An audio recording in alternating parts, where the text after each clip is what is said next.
తెలంగాణ అనే రాష్ట్రమే వచ్చింది, ఆ రాష్ట్రానికి అస్తిత్వం వచ్చింది. తెలంగాణ అన్న పదానికే పర్యాయ పదంగా మరి కేసీఆర్ గారు మారినారు అంటే ఇది అతిశయోక్తి కాదు.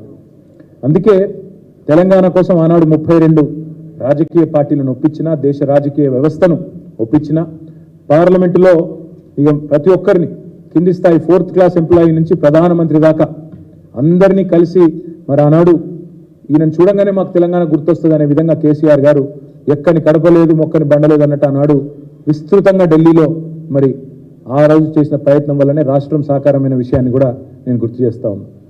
అసెంబ్లీలో తెలంగాణ అన్న పదాన్నే నిషేధించబడే స్థాయి నుంచి ఇవాళ తెలంగాణ అసెంబ్లీలోనే మరి తెలంగాణ వాళ్ళు స్వయం పాలనలో నిలిచి ఉన్నారు అంటే ఇవాళ దానికి కారణమైంది కేసీఆర్ గారి రాజకీయ చాతుర్యం, బీఆర్ఎస్ పార్టీ యొక్క ప్రయత్నం అనే మాట కూడా నేను గుర్తు చేస్తా ఉన్నాను.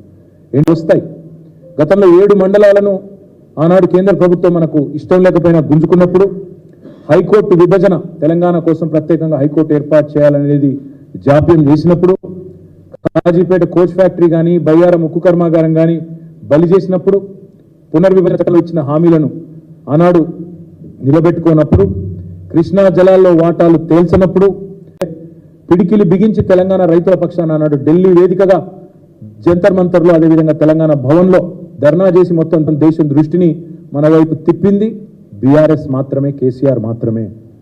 మోటార్లకు మీటర్లు పెట్టాలి అని మెడ మీద కత్తి పెడితే దేశంలోని అన్ని రాష్ట్రాలు ఒప్పుకున్నా మేము మాత్రం పెట్టం, రైతుల పక్షాననే నిలబడతాం అని తెగేసి చెప్పిన ఒకే ఒక్క నాయకుడు కేసీఆర్ గారు, ఒకే ఒక్క పార్టీ బీఆర్ఎస్. అందుకే బీఆర్ఎస్ ఎంపీలు ఢిల్లీలో ఉండాలి, పార్లమెంట్లో ఉండాలి.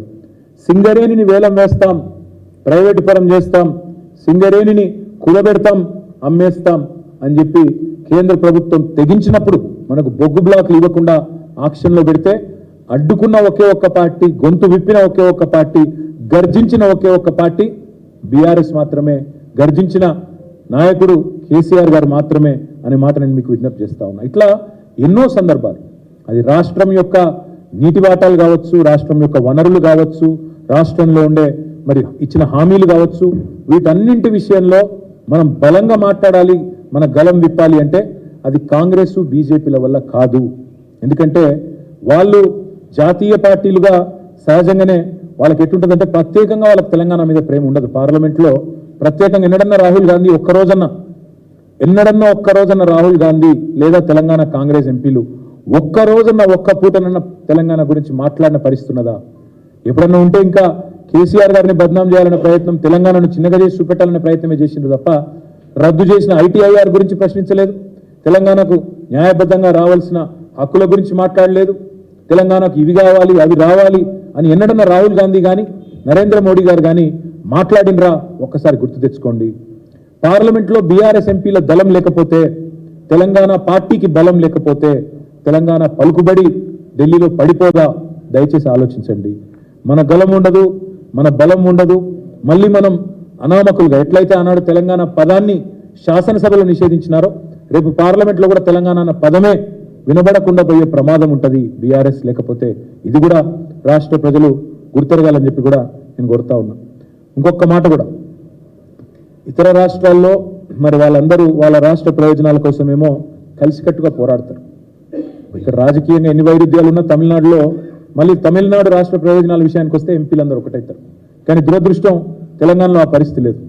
తెలంగాణలో ఇక్కడున్న కాంగ్రెస్ నాయకులు, బీజేపీ నాయకులు ఇద్దరు కూడా ఒక అలవాటుగా మారిపోయింది. తెలంగాణ రాష్ట్రం అంటే ఇక్కడ ఏమన్నా మంచి జరిగితే మొత్తం క్రెడిట్ అంతా కేసీఆర్కే పోతుంది కాబట్టి ఎట్లన్నా ఈ రాష్ట్రానికి ఏమైనా రాకపోయినా లేదా ఈ రాష్ట్రానికి ఏమైనా నష్టం జరిగినా పర్వాలేదు కానీ తెలంగాణ మాత్రం ముందుకు పోవద్దు అన్నట్టు ఎన్నడూ తెలంగాణ జెండాను కానీ ఎజెండాను కానీ పార్లమెంట్లో కాంగ్రెస్ కానీ బీజేపీ కానీ ప్రస్తావించిన పాపాన గత 10 ఏళ్లలో పోలేదు. ఇది వాస్తవం. పార్లమెంటరీ పార్టీ మీటింగులు జరుగుతాయి, ప్రతి పార్టీ, కాంగ్రెస్ పార్టీకి జరుగుతుంది, బీజేపీకి జరుగుతుంది. ఎన్నడన్నా ఒక్కరోజు గత 10 ఏళ్లలో వాళ్ళ పార్లమెంటరీ పార్టీ మీటింగ్లో తెలంగాణ అన్న పదం వినబడ్డదా? దయచేసి ఒకసారి ఆలోచించాలని చెప్పి కూడా నేను కోరుతా ఉన్నాను. తెలంగాణకు న్యాయంగా దక్కాల్సినవి దక్కనప్పుడు, అన్యాయం జరిగినప్పుడు అడిగేది, ప్రశ్నించేది, కలబడేది, నిలబడేది మళ్ళీ కేసీఆర్ దళం మాత్రమే, బీఆర్ఎస్ దళం మాత్రమే, వినబడేది మళ్ళీ కేసీఆర్ గళం మాత్రమే అనే మాట నేను అందుకే మీకు విజ్ఞప్తి చేసేది. రేపు బీఆర్ఎస్ ఎంపీలు ఉండకపోతే పార్లమెంట్లో తెలంగాణ అన్న పదమే మాయమయ్యే ప్రమాదం ఉన్నది, దయచేసి గుర్తుంచుకోవాలని చెప్పి కూడా నేను కోరుతా ఉన్నాను. కేంద్ర ప్రభుత్వాలు మీకు తెలుసు, మీరు గమనిస్తూ ఉంటే ఒక విచిత్రమైన పరిస్థితి రాష్ట్రంలో. బండి సంజయ్ గారు రేవంత్ రెడ్డి పొగుడుతూ ఉన్నారు.